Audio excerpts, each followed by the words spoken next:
Namshukuru Mungu saa hizi naendelea vizuri. Aisee, jambo la kumshukuru Mungu. Kumbe ulipata changamoto na historia ya nyuma kwamba ndugu yako alikuwa na shida kama hii na akapoteza maisha? Ni kabisa, alifariki hivi hivi, yani alikuwa ni mzima tu, tukashangaa tu mtu kesho yake, ila alikuwa na pressure, alikuwa anaendelea nayo na alikuwa anakunywa dawa.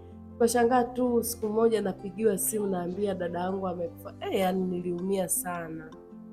Niliumia kuona mimi nilivyoambiwa nina pressure. Yani nilikuwa sina raha, sina amani. Lakini namshukuru Mungu saa hizi naendelea vizuri dokta, nashukuru, ubarikiwe. Amina. Pole sana kwa majanga hayo na historia ya nyuma ambayo imekupata. Pole sana. Asante.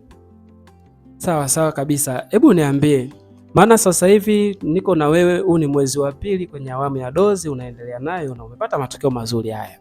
Hebu niambie, maana imebakiwa mwezi mmoja uweze kukamilisha dozi yako.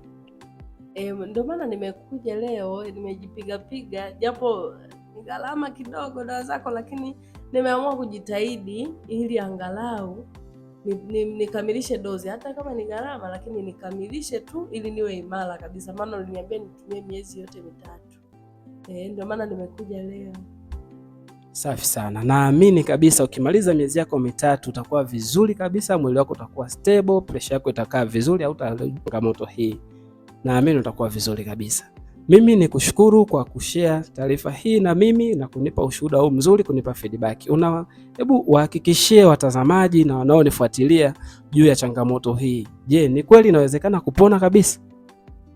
Kwa kweli kwa wale ambao hawaamini kama wanaweza wakapona, kwa kuwa wanakuona sasa hivi hapo, unaweza wakachukua namba zako wakupigie, kama mimi ambavyo niliamua kufanya maamuzi ya kukupigia na leo hii nimepata haya matokeo.